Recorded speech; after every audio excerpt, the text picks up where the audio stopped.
یہ ایک بہت عام تنقیدی پہلو ہے۔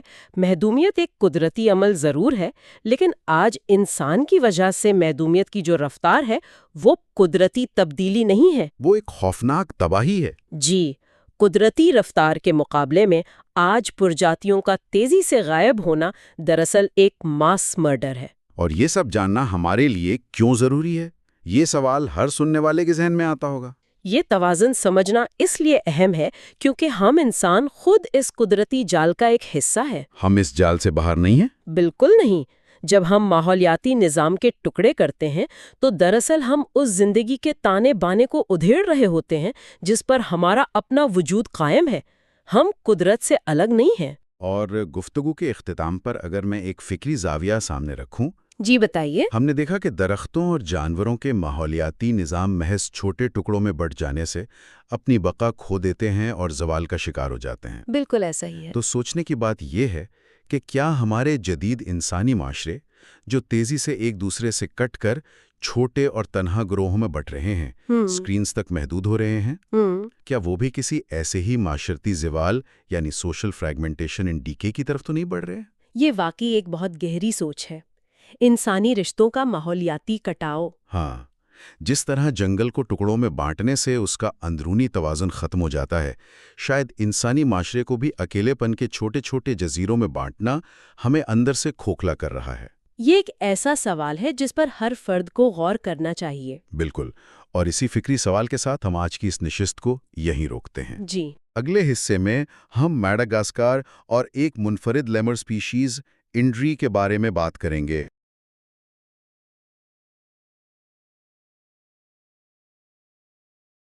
یہ ہماری سیریز کا حصہ نمبر 5 ہے۔ اس حصے میں ہم بات کریں گے چیپٹر 9 ورلڈ ان پیسز۔ اور آج کے اس گہرے اور تفصیلی مطالعے میں ہم ڈیوڈ کوامن کی بہت ہی مشہور کتاب دی سانگ آف دی ڈوڈو کے ان 2 ابواب کا تجزیہ کریں گے۔ بالکل، اور آج کا ہمارا بنیادی مقصد یہ سمجھنا ہے کہ جب جانوروں کے قدرتی مسکن کو یعنی ان کے جنگلات کو انسان کاٹ کر چھوٹے چھوٹے ٹکڑوں میں بانٹ دیتا ہے تو کسی بھی نوع کی بقا کے لیے مطلب کم از کم کتنی تعداد کا بچنا ضروری ہوتا ہے۔ یہ ایک بہت اہم سوال ہے۔ ہم اکثر خبروں میں سنتے ہیں کہ فلاں جانور ناپائید ہونے والا ہے یا خطرے میں ہے، لیکن اس کے پیچھے کی اصل سائنس کیا ہے؟ جی، اور یہ وہ سوال ہے جو ہمارے ماحولیاتی مستقبل کے لیے بہت معنی رکھتا ہے۔ اور اس کتاب کی جو بات مجھے سب سے زیادہ متاثر کرتی ہے وہ یہ ہے کہ اس نے آئیلینڈ بائیو جیوگرافی یعنی جزائر کی بائیو جیوگرافی کے تصور کو صرف سمندر کے درمیان موجود جزیروں تک محدود نہیں رکھا۔ مطلب ڈیوڈ کوامن نے ان اصولوں کو ہمارے مین لینڈ یعنی زمینی جنگلات پر لاگو کیا ہے۔ بالکل صحیح۔ اور اگر ہم تھوڑا گہرائی میں جا کر سوچیں تو آج کے دور کا یہ سب سے بڑا ماحولیاتی المیہ ہے۔ انسانوں نے سڑکیں بنا کر، شہر بسا کر اور زراعت کے لیے زمینیں صاف کر کے بڑے بڑے وسیع جنگلات کو خشکی کے درمیان چھوٹے چھوٹے جزیروں میں تبدیل کر دیا ہے۔ یہ واقعی ایک بہت الگ زاویہ ہے سوچنے کا۔ سمندر کے بیچوں بیچ ایک جزیرہ ہو اور شہروں یا کھیتوں کے بیچوں بیچ ایک جنگل کا ٹکڑا ہو، دونوں ایک جیسے ہی تو کام کرتے ہیں۔ 100%۔ اور اسی بات کو سمجھنے کے لیے کتاب ہمیں میڈاگاسکر کے جنگلات کی سیر کرواتی ہے، جہاں کا سب سے بڑا لیمور اینڈری پایا جاتا ہے۔ اینڈری، یہ ایک کمال کی مخلوق ہے۔ جو چیز مجھے اینڈری کے بارے میں سب سے زیادہ حیران کرتی ہے وہ ان کی مخصوص آواز ہے۔ یہ ایک طرح کی بازار گائیکی ہے، جیسے کوئی ویل مچھلی اور سیکسوفون کی آواز کو ایک ساتھ ملا دے۔ ہاں، یہ بہت زبردست تشبیہ ہے۔ تصور کریں کہ ایک گھنے جنگل میں صبح کے وقت یہ پراسرار اور اونچی آواز گونج رہی ہو، اور وہ یہ گانا اپنے علاقے کا دفاع کرنے اور آپس میں سماجی رابطے کے لیے گاتے ہیں۔ اور ان کی آواز صرف کوئی دلچسپ مشغلہ نہیں ہے، بلکہ یہ ان کے انتہائی پیچیدہ سماجی ڈھانچے کو جوڑے رکھنے کا ایک لازمی حصہ ہے۔ اور اینڈری کے اس سماجی نظام پر بات کرنا اس لیے بھی ضروری ہے کیونکہ اصل میں یہی ان کی سب سے بڑی کمزوری بھی بن رہا ہے۔ وہ کیسے؟ کیا ان کے خاندانی نظام میں کوئی خاص بات ہے؟ جی، یہ جانور مونوگیمس ہوتے ہیں۔ اب یہاں اہم بات یہ نہیں کہ وہ زندگی بھر ایک ہی ساتھی کے ساتھ رہتے ہیں، بلکہ اہم بات اس کا نتیجہ ہے۔ فرض کریں اگر جنگل کے بیچ سے ایک سڑک گزر جائے اور ایک اینڈری کا ساتھی کسی وجہ سے مارا جائے یا ٹریفک کی وجہ سے بچھڑ جائے تو وہ اتنی آسانی سے کوئی دوسرا ساتھی نہیں ڈھونڈتے۔ اوہ، اس کا مطلب ہے کہ ان کی افزائش نسل وہیں کے وہیں رک جاتی ہے۔ بالکل، اور ان کے گروہ میں مادہ کی حکمرانی ہوتی ہے۔ بچے سفر کے دوران ماؤں کی پیٹھ پر سوار ہوتے ہیں۔ تو یہ ایک بہت ہی حساس خاندانی نظام ہے جسے پنپنے کے لیے ایک بہت بڑے پرسکون اور مستحکم علاقے کی ضرورت ہوتی ہے۔ اور بدقسمتی سے وہ مستحکم علاقہ اب تیزی سے سکڑ رہا ہے۔ اگر ہم مڈغاسکر کے انیلا مزوترا ریزرو کو دیکھیں جو پیرینیٹ گاؤں کے قریب واقع ہے تو وہاں کی صورتحال کافی ڈرانے والی ہے۔ جی ہاں، وہ جنگل کبھی ایک وسیع و عریض سلسلہ ہوا کرتا تھا، اور اب یہ زراعت اور خاص طور پر سفیدہ یعنی یوکلپٹس کے باغات کی وجہ سے بری طرح کٹ چکا ہے۔ اب دیکھنے میں تو یوکلپٹس بھی ایک درخت ہی لگتا ہے، تو بظاہر ایسا لگتا ہے کہ اس سے جنگل کا فائدہ ہونا چاہیے۔ لیکن حقیقت اس کے بالکل برعکس ہے۔ ذرائع بتاتے ہیں کہ یہ یوکلپٹس دراصل ایک کیش کراپ ہے جو اگتی تو بہت تیزی سے ہے مگر وہ مٹی کی ساری نمی اور کیمسٹری کو بگاڑ کر رکھ دیتی ہے۔ بالکل، اور مقامی پودے اس کے سائے تلے نہیں اگ سکتے جس کی وجہ سے یہ اینڈری اور دوسرے مقامی جانوروں کے لیے ایک طرح کا سبز ریگستان بن جاتا ہے۔ سبز تو ہے مگر زندگی کے بغیر۔ اسی حوالے سے مڈغاسکر کی ایک مقامی کہاوت ہے نی ہازو توکانو تسوی ما آلا، جس کا مطلب ہے کہ ایک درخت سے جنگل نہیں بنتا۔ یہ کہاوت بہت ہی گہری اور بامانی ہے۔ یہ ماحولیاتی نظام کے تسلسل کی بہترین عکاسی کرتی ہے۔ ایک اکیلا درخت یا محض چند درختوں کا ایک جھنڈ وہ لائف سپورٹ سسٹم کبھی نہیں دے سکتا جو ایک مکمل اور جڑا ہوا جنگل دیتا ہے۔ اور جب ہم اینڈری جیسی مخصوص مخلوق کی بات کرتے ہیں تو اسے صرف درخت نہیں بلکہ ایک پورا فعال ایکو سسٹم چاہیے ہوتا ہے، اور ڈیوڈ کوامن نے اپنی کتاب میں اس سارے ماحولیاتی تحفظ کے کام میں مقامی لوگوں کے کردار کو بھی بہت خوبصورتی سے اجاگر کیا ہے۔ پیٹ رائٹ اور ان کے گائیڈ بیڈو کا قصہ ہے نا؟ جی بالکل، پیٹ رائٹ نامی سائنسداں اور ان کے نوجوان مقامی گائیڈ بیڈو کا ذکر بہت دلچسپ ہے۔ بیڈو اس قدر ماہر تھا کہ وہ جنگل کی ذرا سی آہٹ سے یا پتوں کی حرکت سے اینڈری کو تلاش کر لیتا تھا۔ وہ گویا جنگل کی زبان سمجھتا تھا۔ اس سے یہ بات ثابت ہوتی ہے کہ ماحولیاتی تحفظ یا کنزرویشن کوئی ایسا کام نہیں جو صرف لیبارٹریوں میں بیٹھے سائنسدان کر سکیں۔ جب تک مقامی کمیونٹی جن کا اس زمین سے روزمرہ کا رشتہ ہے اس کوشش کا حصہ نہیں بنتی تب تک ہم ان جنگلات کو نہیں بچا سکتے۔ مگر یہ جان کر بہت دکھ ہوتا ہے کہ اتنی کوششوں اور آگاہی کے باوجود انالا مازوتریرا ریزرو میں اینڈری کی تعداد کے حوالے سے جو اعداد و شمار ہیں وہ دل دہلا دینے والے ہیں۔ وہاں اب شاید صرف 80 کے قریب اینڈری باقی رہ گئے ہیں۔ اور یہاں جو بات سب سے زیادہ دلچسپ ہے وہ یہ ہے کہ یہ ہندسہ یعنی 80 اینڈری ہمیں ایک بہت ہی بنیادی سائنسی بحث کی طرف لے جاتا ہے۔ بظاہر کسی عام انسان کو لگ سکتا ہے کہ 80 جانور تو بہت ہیں، یہ آپس میں مل کر دوبارہ ایک بڑی آبادی بنا سکتے ہیں۔ لیکن جب ہم سائنس کی گہرائی میں جاتے ہیں تو کہانی کچھ اور ہی نکلتی ہے۔ بالکل۔ 1970 کی دہائی کے آخر میں سائنسدانوں نے باقاعدہ یہ سوال اٹھایا اور ماپنا شروع کیا کہ کسی بھی نوع کو مستقل طور پر بچانے کے لیے کم سے کم کتنے افراد درکار ہوتے ہیں۔ اس تصور کو منیمم وائبل پاپولیشن یا مختصراً MVP کہا جاتا ہے۔ تو اس MVP کا حساب کیسے لگایا جاتا ہے؟ کیا یہ کوئی فکسڈ نمبر ہے جو ہر جانور پر ایک جیسا لاگو ہوتا ہے؟ میں نے کہیں پڑھا تھا کہ جینیات یا جینیٹکس کا اس میں بہت بڑا کردار ہوتا ہے۔ جی، جینیات ہی اصل کھیل ہے۔ اگر ہم اس کو ایک سادہ سی مثال سے سمجھنا چاہیں تو فرض کریں کہ ایک بہت ہی چھوٹا سا دور دراز کا گاؤں ہے جو چاروں طرف سے برف باری یا پہاڑوں کی وجہ سے کٹ چکا ہے۔ اس کا بیرونی دنیا سے کوئی رابطہ نہیں ہے۔ صحیح۔ اگر اس گاؤں میں صرف 2 یا 3 خاندان رہتے ہوں تو چند نسلوں کے بعد وہ آپس میں ہی شادیاں کرنے پر مجبور ہو جائیں گے۔ اس کا نتیجہ کیا نکلے گا؟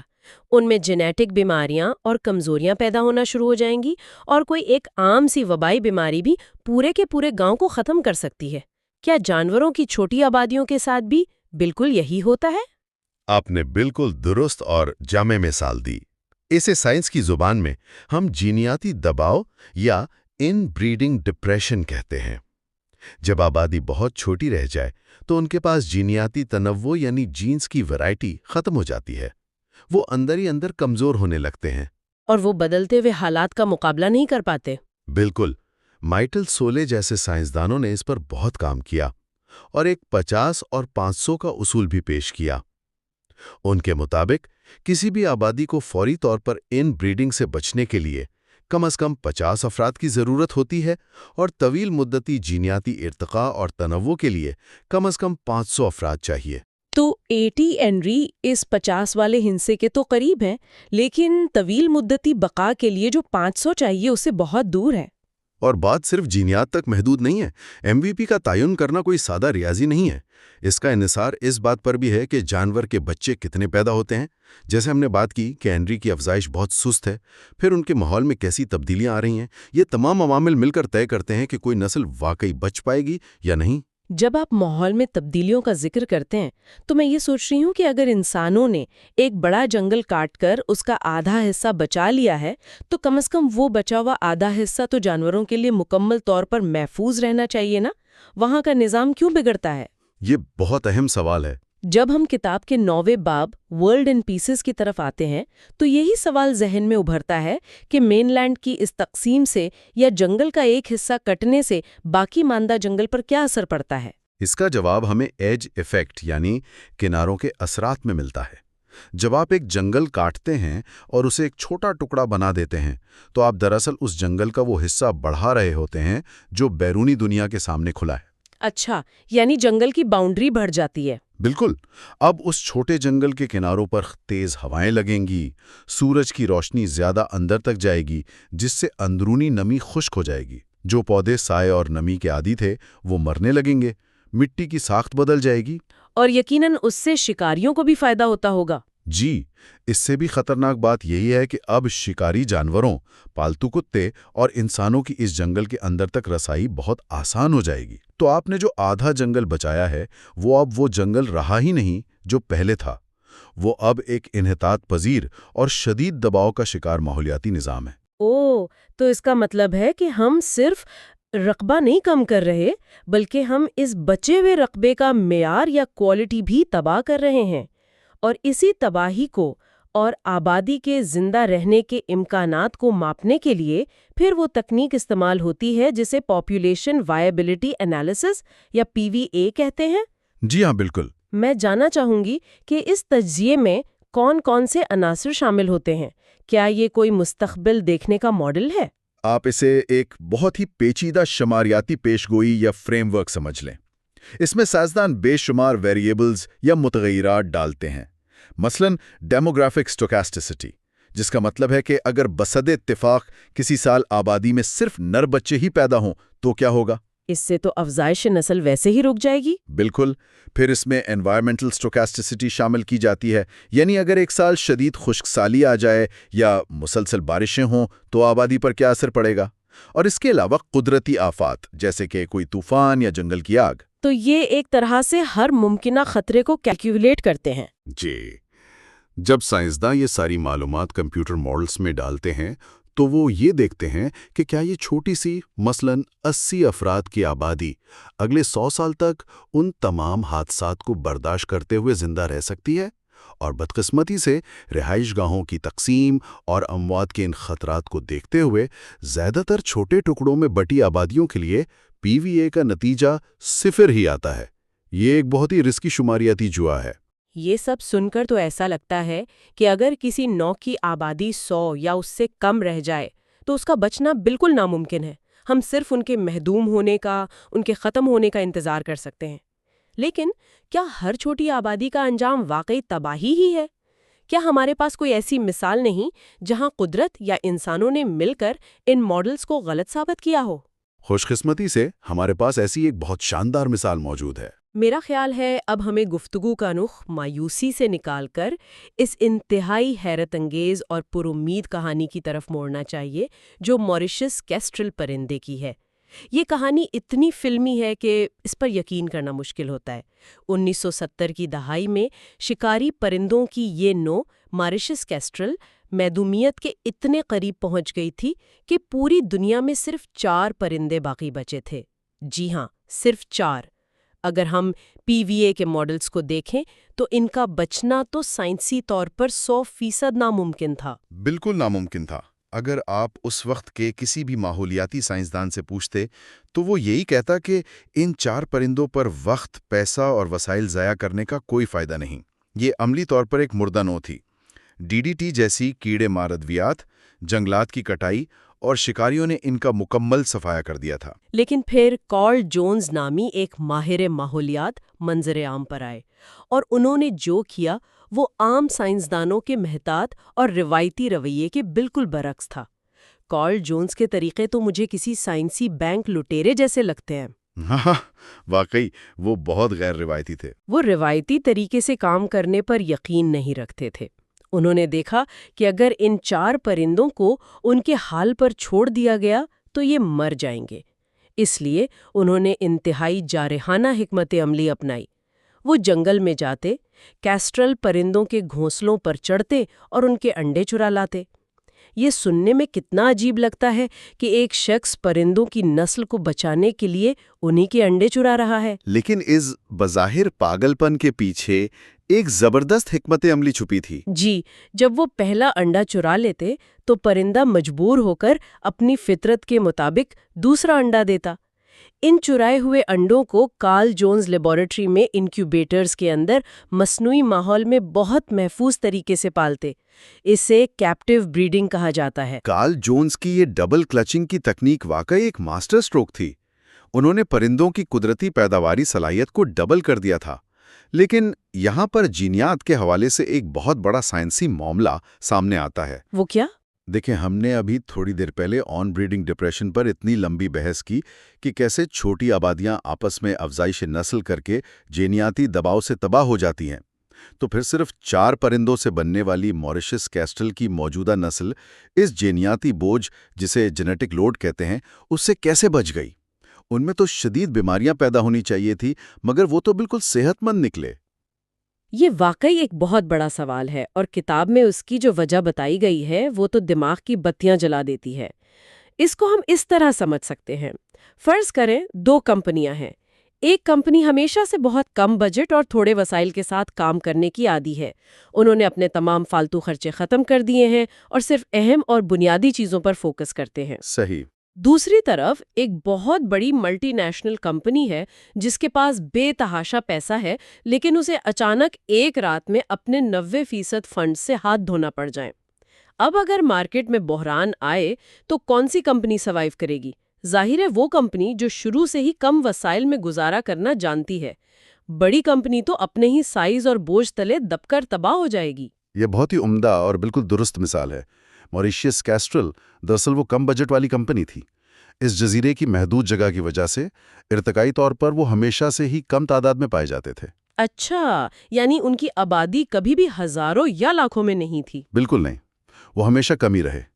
اس کا مطلب ہے کہ ان کے جینز میں جو خامیاں یا بیماریاں تھیں وہ ہزاروں سالوں کے ارتقائی سفر میں پہلے ہی چھانٹ چکی تھیں یا فلٹر ہو چکی تھیں۔ ان کا جو جینیٹک لوڈ تھا وہ پہلے سے ہی بہت ہلکا تھا۔ کمال ہے۔ اس کے برعکس جب ایک بڑی آبادی جیسے کہ مین لینڈ کے کسی بڑے جنگل کی آبادی اچانک سکڑ کر 50 رہ جاتی ہے تو وہ ایک اس بڑی کمپنی کی طرح ہوتی ہے جس کا بجٹ اچانک کٹ گیا ہو۔ ان کے اندر بے شمار جینیٹکلی خامیاں چھپی ہوتی ہیں جو بڑی آبادی میں نظر نہیں آتی، لیکن آبادی کم ہوتے ہی وہ سامنے آ کر تیزی سے پوری نو کو ختم کر دیتی ہیں۔ یہ جان کر واقعتاً ایک اطمینان سا ہوتا ہے کہ قدرت کے پاس خود کو بچانے کے اپنے حیرت انگیز میکینزم موجود ہیں، اور کارل جونز کی اس انتھک محنت کا نتیجہ یہ نکلا کہ آج ان پرندوں کی تعداد 200 سے بھی تجاوز کر چکی ہے۔ یہ کنزرویشن کی دنیا کی سب سے بڑی کامیابیوں میں سے ایک ہے۔ بلا شبہ یہ ایک بڑی کامیابی ہے، لیکن جیسے ہر سائنسی کہانی میں ایک دوسرا رخ بھی ہوتا ہے، یہاں بھی ماہرین کے درمیان ایک گہری بحث موجود ہے۔ بہت سے سائنسدان کارل جونز کے ان انتہائی اور جارحانہ طریقوں کے سخت خلاف ہیں۔ وہ کیوں؟ آخر انہوں نے ایک نسل کو بچایا ہی ہے نا۔ ان کا ماننا ہے کہ ہم انسانوں کو قدرت کے معاملات میں اس حد تک مائکرو مینج نہیں کرنا چاہیے۔ ان نقادوں کا استدلال یہ ہے کہ اگر قدرت کوئی راستہ خود بنا رہی ہے یا اگر کوئی نو اپنے اختتام کو پہنچ رہی ہے تو ہمیں اس کے انڈے چرا کر یا اسے لیبارٹری میں مصنوعی طریقے سے پال کر اس قدرتی بہاؤ میں دخل اندازی نہیں کرنی چاہیے۔ تو ان کے خیال میں ہمیں کیا کرنا چاہیے؟ ان کے خیال میں ہمارا سارا فوکس جنگل اور مسکن کو بچانے پر ہونا چاہیے۔ وہ سمجھتے ہیں کہ کیپٹیو بریڈنگ جیسے مہنگے طریقے اصل مسئلے یعنی مسکن کی تباہی سے توجہ ہٹا دیتے ہیں۔ ان کے مطابق اگر ہم انفرانٹی جانوروں کو آئی سی یو میں رکھ کر بچا بھی لیں لیکن باہر ان کا جنگل ہی نہ رہے تو اس کا کیا فائدہ؟ یہ ایک ایسا نقطۂ نظر ہے جسے واقعی نظر انداز نہیں کیا جا سکتا۔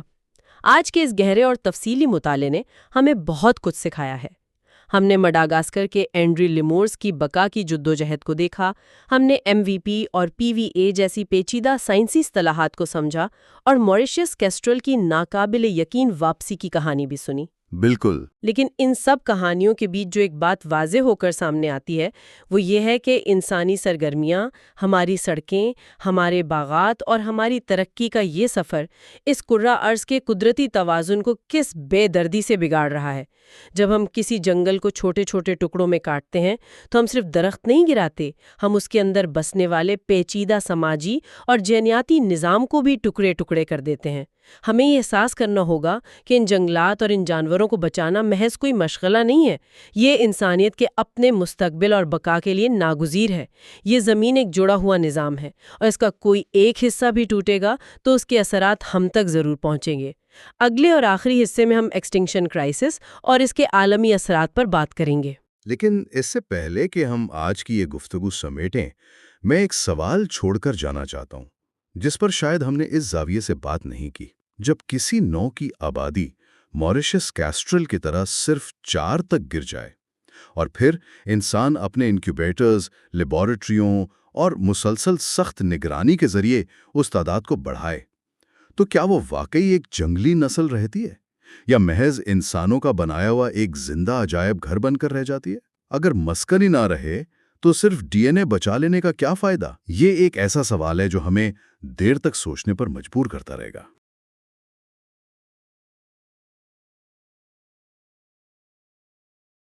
یہ ہماری سیریز کا آخری حصہ یعنی حصہ نمبر 6 ہے۔ اس حصے میں ہم بات کریں گے چیپٹر 10 میسج فرام آرو۔ جی، اور آج کے اس تفصیلی جائزے کا بنیادی مقصد ڈیوڈ کومن کی شاندار کتاب دی سانگ آف دی ڈوڈو کے 10ویں باب کی گہرائی میں اترنا ہے۔ بالکل، اور یہ کتاب اور خاص طور پر یہ باب محدومیت یعنی انواع کے ہمیشہ کے لیے ختم ہو جانے کے اس پیچیدہ موضوع کو اتنے حیران انگیز انداز میں کھول کر بیان کرتا ہے کہ اسے پڑھ کر سوچنے کا زاویہ ہی بدل جاتا ہے۔ صحیح کہہ رہے ہیں آپ، اور ہمارا ہدف بھی یہ سمجھنا ہے کہ ارتقاء کے اس طویل سفر میں محدومیت کا قدرتی عمل اصل میں کیا معنی رکھتا ہے۔ اور سب سے اہم بات یہ کہ آج کے دور میں انسانی سرگرمیوں کی وجہ سے جو جدید ماحولیاتی بحران پیدا ہوا ہے وہ ماضی کے تمام قدرتی بحرانوں سے کتنا اور کیوں مختلف ہے۔ یہ واقعی ایک ایسا موضوع ہے جس پر جتنی بھی بات کی جائے کم ہے، کیونکہ جب ہم انواع کے ختم ہونے کا ذکر سنتے ہیں تو ذہن میں صرف تباہی کا خاکہ ابھرتا ہے۔ ہاں، بالکل ایک عجیب سا دکھ اور پریشانی محسوس ہوتی ہے، جیسے کوئی بہت بڑا سانحہ ہو گیا ہو۔ لیکن اگر ہم ماخذ کا بغور مطالعہ کریں تو یہ بات واضح ہوتی ہے کہ محدومیت ہمیشہ سے زندگی کے ارتقائی سفر کا ایک فطری حصہ رہی ہے۔ مطلب ماہرین حیاتیات کے نزدیک یہ ہمیشہ سے کوئی مکمل طور پر منفی یا بری چیز نہیں رہی، جسے ڈیوڈ کومن نے بڑے واضح انداز میں بیک گراؤنڈ ایکسٹنکشن کا نام دیا ہے۔ جی، پس منظر کی معدومیت، جو کہ معدومیت کی ایک انتہائی سست، عام اور قدرتی رفتار ہے۔ تو ہم اسے یوں سمجھ سکتے ہیں کہ پرانی نسلیں اپنے قدرتی وقت اور بدلتے ہوئے حالات کے ساتھ آہستہ آہستہ ختم ہوتی ہیں اور ارتقائی عمل کے نتیجے میں نئی اور زیادہ بہتر نسلیں ان کی جگہ لے لیتی ہیں۔ بالکل، اور یہ اسی طرح ہے جیسے کسی پرانے اور گھنے درخت کے پیلے پڑتے ہوئے پتے خاموشی سے جھڑتے رہتے ہیں تاکہ موسم بہار میں نئے سبز اور تازہ پتوں کے لیے جگہ بن سکے۔ یہ درخت اور پتوں والی تشبیہ اس قدرتی عمل کو سمجھنے کے لیے بہت بہترین ہے، کیونکہ یہ پس منظر کی معدومیت دراصل زمین کے ماحولیاتی نظام کا ایک معمول ہے۔ جی، یہ زندگی کے تسلسل کو برقرار رکھنے کا ایک قدرتی طریقہ ہے۔ لیکن تاریخ کے پنے پلٹیں تو ہمیں اس کے بالکل برعکس ایک اور انتہائی ہولناک عمل بھی نظر آتا ہے جسے سائنس کی زبان میں ماس ایکسٹنکشن ایونٹس یا بڑے پیمانے پر معدومیت کہا جاتا ہے۔ ہاں، وہ جن میں کریٹیشیس اور پرمین ادوار کا ذکر کیا گیا ہے ماخذ میں۔ جی بالکل، یہ وہ ادوار تھے جب زمین پر زندگی کا معمول اچانک اور بری طرح تہس نہس ہو گیا تھا۔ مطلب جیسے آسمان سے گرنے والے دیوا ہیکل شہابیوں کا ٹکرانا یا پھر ہزاروں سال تک جاری رہنے والا بڑے پیمانے کا آتش فشانی عمل، جس نے زمین کی فضا کو زہریلی گیسوں سے بھر دیا تھا، اور ان تباہ کن واقعات میں انواع کے ختم ہونے کی رفتار نئی نسلوں کے پیدا ہونے کی رفتار سے اتنی زیادہ بڑھ گئی تھی کہ زمین کی زیادہ تر زندگی چند ہزار سالوں کے اندر ہی مٹ گئی۔ وہ تو تھا ڈائنوسارز اور قدیم جانداروں کا دور جہاں آسمان سے آفت آئی، لیکن یہاں جو سب سے اہم اور حیران کن نقطہ ماخذ میں اٹھایا گیا ہے وہ یہ ہے کہ وہ تمام بڑے اور تباہ کن واقعات انسانوں کے اس دنیا میں قدم رکھنے سے کروڑوں سال پہلے پیش آئے تھے۔ صحیح، ان کا تعلق خالصتاً ارضیاتی اور قدرتی وجوہات سے تھا۔ تو پھر سوچنے کی بات یہ ہے کہ آج ہمارے ارد گرد کوئی بہت بڑا شہابیہ نہیں گر رہا، کوئی براعظم پھٹ کر لاوا نہیں اگل رہا، تو پھر ہم جدید دور کے معدومیت کے بحران کا شکار کیوں ہیں؟ کیونکہ جب ہم کرۂ ارض کے ماضی کا آج کے حالات سے موازنہ کرتے ہیں تو ایک انتہائی تشویشناک حقیقت سامنے آتی ہے کہ آج معدومیت کی جو رفتار ہے اس کی نظیر پوری ارضیاتی تاریخ میں کہیں نہیں ملتی۔ میں اس کی ریسرچ کے اعداد و شمار پڑھا تھا اور وہ سن کر واقعی رونگٹے کھڑے ہو جاتے ہیں کہ آج کے دور میں پرندوں اور ممالیہ جانوروں کی معدومیت کی جو شرح ہے وہ اسی قدرتی پس منظر کی معدومیت کے مقابلے میں 100 سے لے کر 1000 گنا زیادہ ہو چکی ہے۔ 1000 گنا زیادہ؟ یہ کوئی معمولی عدد نہیں ہے۔ 1 منٹ کے لیے ذرا اس پر غور کریں کہ 1000 گنا تیز، یعنی جو کام قدرت لاکھوں سالوں میں انتہائی سست روی سے کرتی ہے وہ اب چند صدیوں کے اندر ہو رہا ہے۔ بالکل، اور یہ اعداد و شمار محض کاغذی نہیں ہے، یہ ہمارے ارد گرد موجود زندگی کے لیے ایک بہت بڑی خطرے کی گھنٹی ہے۔ اور اسی لیے سائنسی حلقوں میں ایک طویل بحث بھی موجود رہی ہے، کیونکہ آج بھی کچھ لوگ ایسے مل جاتے ہیں جو یہ دلیل دیتے ہیں کہ معدومیت تو زمین کی تاریخ کا ایک قدرتی عمل ہے۔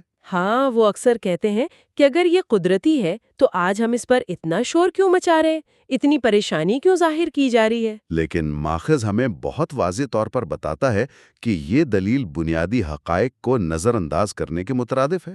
جی، کیونکہ آج جو کچھ ہو رہا ہے وہ کسی بھی زاویے سے قدرتی ارتقائی تبدیلی نہیں ہے، یہ ایک تباہ کن زوال ہے۔ اور اس کی بنیادی وجہ کوئی آسمانی آفت یا قدرتی ماحولیاتی تبدیلی نہیں، بلکہ خالصتاً انسانی سرگرمیاں ہیں۔ اور یہ ایک ایسا سنگین بحران ہے جس میں انواع کے معدوم ہونے کی رفتار اس قدر تیز ہے کہ قدرتی ارتقائی عمل اس خلا کو پر کرنے سے مکمل طور پر قاصر ہو چکا ہے۔ قدرت کو سنبھلنے کا موقع ہی نہیں مل رہا۔ بالکل صحیح کہا آپ نے۔ اس تباہی کو اور خاص طور پر انسانی عمل کے اثر کو سمجھنے کے لیے کتاب میں ایک انتہائی شاندار اور گہری تشبیہ دی گئی ہے جو ذہن میں بالکل نقش ہو کر رہ جاتی ہے۔ آپ اس پرشین کارپیٹ انالوجی کی بات کر رہے ہیں؟ جی، ایرانی قالین کی تشبیہ۔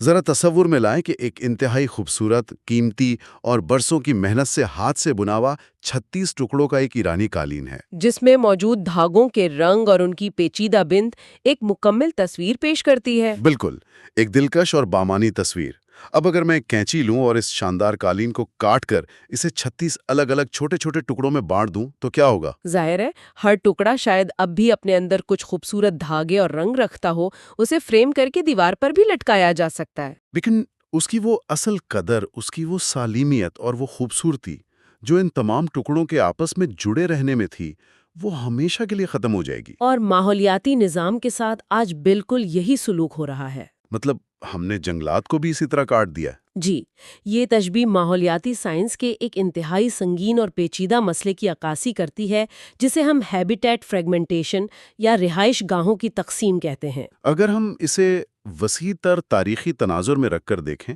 تو نیولتھک دور سے لے کر آج تک انسانی آبادی کے مسلسل پھیلاؤ نے زمین کا نقشہ ہی بدل کر رکھ دیا ہے۔ جب سے انسان نے باقاعدہ زراعت شروع کی اور بستیاں بسانا شروع کیں، ہم نے وسیع و عریض ایک دوسرے سے جڑے ہوئے گھنے جنگلات کو بے دردی سے کاٹ دیا ہے۔ ان کے بیچ میں لمبی لمبی سڑکیں بنا کر اور وسیع شہر بسا کر انہیں چھوٹے چھوٹے بے ترتیب ٹکڑوں میں تقسیم کر دیا ہے۔ اور اب یہ چھوٹے جنگلاتی ٹکڑے خشکی پر بالکل ان جزیروں کی طرح بن گئے ہیں جو چاروں طرف سے انسانی سرگرمیوں کے ایک بے رحم سمندر میں گھرے ہوئے ہیں۔ جب ایسا ہوتا ہے تو ماحولیاتی نظام کی وہ پیچیدہ ہم آہنگی اور جڑت جو لاکھوں سالوں میں بنی تھی وہ ٹوٹ جاتی ہے، بالکل اس کٹے ہوئے ایرانی قالین کے ٹکڑوں کی طرح۔ اور اگر ہم تاریخ کے پنے پلٹیں تو اس رہائش گاہوں کی تقسیم اور انسانی دراندازی کی ایسی کئی حقیقی مثالیں ملتی ہیں جو واقعی سوچنے پہ مجبور کر دیتی ہیں۔ ماخذ میں خاص طور پر ان جانوروں کا ذکر ہے جو جزیروں پر رہتے تھے، جیسے میڈاگاسکر کا وہ دیاہی کال پرندہ جسے ایپیورنس میکسیمس کہا جاتا تھا۔ وہ ایک حیرت انگیز حد تک بڑا اور ہاتھی نما پرندہ تھا جو ہزاروں سال تک میڈاگاسکر کے جزیرے پر انتہائی سکون سے اپنی ارتقائی منازل طے کرتا رہا۔ کیونکہ اس کے لیے وہ جزیرہ ایک مکمل دنیا تھا جہاں اسے کوئی خطرہ نہیں تھا۔ لیکن پھر ایک دن وہاں انسان پہنچ گئے، اور انسانوں نے نہ صرف اس پرندے کا بے دریغ شکار شروع کیا بلکہ اس کی رہائش گاہوں، ان جنگلات اور انڈے دینے کی جگہوں کو بھی بدل کر رکھ دیا، جس کا سیدھا سا نتیجہ یہ نکلا کہ وہ دیہی کال اور شاندار پرندہ ہمیشہ کے لیے صفائے ہستی سے مٹ گیا۔ پیورنس کی کہانی واقعی افسوسناک ہے، اور اسی سے ملتی جلتی بلکہ اس سے بھی زیادہ مشہور مثال ڈوڈو پرندے کی ہے۔ آہا، جو ماریشس کے جزیرے پر پایا جاتا تھا۔ جی، ڈوڈو کی کہانی ماحولیاتی کمزوری کو سمجھنے کے لیے ایک کلاسک مثال ہے۔ یہ پرندہ ایک ایسے محفوظ ماحولیاتی نظام میں لاکھوں سالوں سے رہ رہا تھا جہاں اس کا کوئی قدرتی شکاری موجود ہی نہیں تھا۔ اور جب خطرہ نہ ہو تو ارتقاء ان خصوصیات کو ختم کر دیتا ہے جن کی ضرورت نہیں رہتی۔ بالکل، چنانچہ ڈوڈو اڑنا بھول گیا کیونکہ اسے اڑ کر کسی سے جان بچانے کی ضرورت ہی محسوس نہیں ہوتی تھی۔ سائنس میں اسے آئلینڈ ٹیمینٹیز یا جزیراتی معصومیت کہا جاتا ہے۔ اور پھر جب انسان اپنے بحری جہازوں پر وہاں پہنچے اور اپنے ساتھ کتے، بلیاں، سور اور چوہے جیسے نئے شکاری جانور لے کر آئے تو ڈوڈو کے پاس اس اچانک تبدیلی کا مقابلہ کرنے کے لیے کوئی دفاعی نظام نہیں تھا، اور وہ بے حد تیزی سے معدومیت کا شکار ہو گیا۔ یہ کتنی عجیب اور المناک بات ہے کہ جس تنہائی اور الگ تھلگ رہنے نے ان جانوروں کو لاکھوں سال تک ایک محفوظ پناہ گاہ دی، اسی تنہائی نے انہیں اتنا کمزور کر دیا کہ ذرا سی بیرونی مداخلت ان کی مکمل تباہی کا سبب بن گئی۔ اور جزیروں کی اسی انفرادیت، اسی خوبصورتی اور کمزوری کو ایک بہت ہی عظیم اور دور اندیش سائنسدان نے بے حد قریب سے محسوس کیا تھا۔ میرا اشارہ الفریڈ رسل والیس کی طرف ہے۔ جی، والیس، جن کا شمار 19ویں صدی کے ان چند عظیم ترین سائنسدانوں میں ہوتا ہے جن کا مشاہدہ انتہائی گہرا تھا۔ ماخذ میں والیس کے آرو جزائر کے تاریخی سفر کا بہت تفصیلی ذکر ہے۔ یہ ملائی مجمع جزائر کے انتہائی دور دراز اور اس وقت کے لحاظ سے پراسرار علاقے تھے۔ والیس نے وہاں پہنچنے کے لیے بے پناہ مشکلات کا سامنا کیا تھا، لیکن وہاں اس کی ملاقات ایک ایسی مخلوق سے ہوئی جس نے اسے پوری طرح مسحور کر دیا۔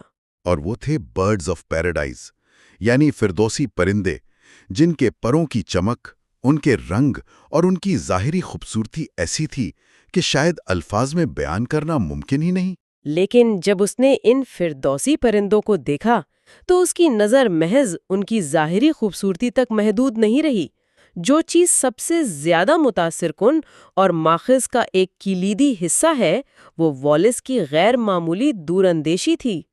اس نے ان پرندوں کو دیکھ کر خوشی محسوس کرنے کے ساتھ ساتھ ایک شدید دکھ بھی محسوس کیا تھا۔ بالکل، اس نے اس وقت ایک ایسی پیشگوئی کی جو آج کے دور کے لیے ایک انتہائی سخت انتباہ ہے۔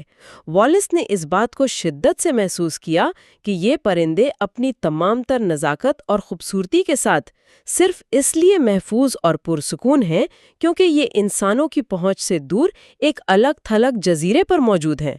لیکن اسے یقین تھا کہ ایک وقت ضرور آئے گا جب انسان کی توسیع پسندی، جسے ہم عام طور پر تہذیب کی ترقی کہتے ہیں، ان دور دراز علاقوں تک بھی پہنچ جائے گی۔ اور جب ایسا ہوگا تو اس نام نہاد ترقی اور انسانی مداخلت کے باعث یہ انتہائی خوبصورت، نایاب اور معصوم مخلوقات ہمیشہ کے لیے مٹ جائیں گی۔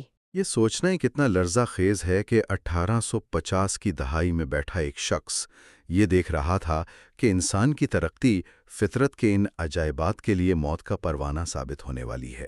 اور والیس نے یہ پیغام بڑے درد کے ساتھ دیا کہ جب ایسا ہوگا اور یہ پرندے ختم ہو جائیں گے تو یہ محض حیاتیات کی کتابوں میں ایک اور نسل کا اضافہ یا کمی نہیں ہوگی۔ یہ دنیا کی خوبصورتی، رنگینی اور اس قدرتی پیچیدگی کا ایک ایسا عظیم اور ناقابل تلافی نقصان ہوگا جس کا خمیازہ پوری انسانیت کو بھگتنا پڑے گا۔ والیس کی یہ خیالات ہمیں بتاتے ہیں کہ ہم اپنے ہی ہاتھوں اپنی زمین کو، اپنے گھر کو کتنا غریب، بے رنگ اور بنجر کرتے جا رہے ہیں۔ ہم خوبصورتی کو ختم کر کے کنکریٹ کے جنگل اگا رہے ہیں۔ تو یہاں یہ سوال ضرور ابھرتا ہے کہ یہ سب جاننا کیوں ضروری ہے؟ ہم کیوں اس پر اتنی تفصیلی بات کر رہے ہیں؟ کیونکہ یہی وہ مقام ہے جہاں اس باب کی تمام کڑیاں آپس میں جڑتی نظر آتی ہیں۔ تھامس لوجوائی جیسے نامور ماحولیاتی ماہرین نے اس پورے عمل کو ایک بہت ہی موزوں نام دیا ہے، جسے ایکو سسٹم ڈکے یا ماحولیاتی نظام کا زوال کہا جاتا ہے۔ جب ہم زوال کا لفظ سنتے ہیں تو ذہن میں کسی چیز کے آہستہ آہستہ گلنے سڑنے کا خیال آتا ہے۔ لوجوے نے اسے تابکاری زوال یا ریڈیو ایکٹیو ڈکے سے تشبیہ دی ہے۔ جس طرح تابکاری کا عمل انتہائی سست، خاموش، آنکھوں سے پوشیدہ لیکن مکمل طور پر یقینی اور تباہ کن ہوتا ہے، بالکل اسی طرح ہمارے جنگلات اور قدرتی رہائش گاہیں بھی آہستہ آہستہ زوال پذیر ہیں۔ عام نظر سے دیکھنے پر شاید ہمیں جنگل ویسا ہی ہرا بھرا لگے، لیکن اس کے اندر سے زندگیاں خاموشی سے غائب ہو رہی ہوتی ہیں۔ اور یہ عمل اس قدر سست اور پوشیدہ ہوتا ہے کہ عام طور پر ہمیں اس کی سنگینی کا اندازہ ہی نہیں ہوتا۔ یہاں ایک اور چیز جو بہت شدت سے ابھرتی ہے وہ یہ کہ یہ صرف ایک پرندے یا ایک جانور کے کھو جانے کی بات نہیں ہے۔ ہمارا ماحولیاتی نظام ایک انتہائی نازک، پیچیدہ اور ایک دوسرے سے جڑے ہوئے مکڑی کے جال کی طرح ہے۔ بالکل، اور ماخذ میں اس کی وضاحت کے لیے بالی کے ٹائیگر کی زبردست مثال دی گئی ہے۔ جب انسانوں کے شکار اور جنگلات کے کٹنے کی وجہ سے بالی کا ٹائیگر معدوم ہوا تو کیا وہ صرف ایک خوبصورت اور طاقتور جانور کی موت تھی؟ ہرگز نہیں۔ ذرا سوچئے، جب ایک چوٹی کا شکاری یعنی ایپیکس پریڈیٹر ماحولیاتی نظام سے غائب ہوتا ہے تو اس کے نیچے موجود تمام جانوروں کی آبادی بے قابو ہو جاتی ہے، جو پھر پودوں اور پوری خوراک کی زنجیر کو بری طرح متاثر کرتی ہے۔ اس جال کا محض ایک دھاگا کھینچنے سے پورا رشتہ بکھرنا شروع ہو جاتا ہے، جسے سائنس کی زبان میں ایکو سسٹم ان ریویلنگ کہا جاتا ہے۔ یعنی پورے کے پورے ماحولیاتی تانے بانے کا ادھڑ جانا۔ اور اس پوری گفتگو کے اختتام پر ڈیوڈ کوامن کی تحقیق اور والیس کے مشاہدات ہمیں ایک انتہائی فکر انگیز اور خوفناک زاویے پر سوچنے پر مجبور کرتے ہیں۔ وہ زاویہ کیا ہے؟ ہم نے بار بار اس بات پر غور کیا کہ جزائر پر موجود جانوروں کے معدوم ہونے کی شرح اس لیے زیادہ ہوتی ہے کیونکہ وہ الگ تھلگ ہوتے ہیں، ان کی آبادیاں چھوٹی ہوتی ہیں، اور جب کوئی خطرہ، شکاری یا بیماری ان پر حملہ ور ہوتی ہے تو ان کے پاس بھاگ کر جانے کے لیے یا چھپنے کے لیے کوئی وسیع جگہ نہیں ہوتی۔ اب ذرا ایک لمحے کے لیے موجودہ دور کے بڑے براعظموں اور مین لینڈ کا تصور کریں۔ ہم انسانوں نے پوری زمین پر سڑکوں کا، موٹر ویز کا ایک نہ ختم ہونے والا جال بچھا دیا ہے۔ ہم نے وسیع واریز شہر آباد کر لیے ہیں اور مسلسل پھیلے ہوئے جنگلات کے بیچوں بیچ بڑی بڑی ناقابل عبور رکاوٹیں کھڑی کر دی ہیں۔ تو ہم نے حقیقت میں کیا کیا ہے؟ ہم نے اپنے براعظموں کے ان عظیم جنگلات کو کاٹ کر انہیں بھی چھوٹے چھوٹے جزیروں میں تبدیل کر دیا ہے۔ سوچنے کا مقام یہ ہے کہ کیا ہم اپنے مین لینڈ کے موجودہ جانوروں کو بھی بالکل اسی ہولناک انجام کی طرف تو نہیں دھکیل رہے جس کا شکار جزائر کے وہ نایاب جانور ہوئے؟ جب خشکی کے ان وسیع جانوروں کے پاس بھی ہجرت کرنے کے راستے اور پناہ لینے کی جگہ نہیں بچیں گی تو کیا وہ بھی ان جزائر کے پرندوں کی طرح خاموشی سے تاریخ کا حصہ نہیں بن جائیں گے؟ اگر آپ کو یہ سائنسی سیریز پسند آئی ہو تو بائیو پلس کو ضرور سبسکرائب کریں تاکہ آپ سائنس اور قدرتی دنیا کے مزید دلچسپ موضوعات سے باخبر رہ سکیں۔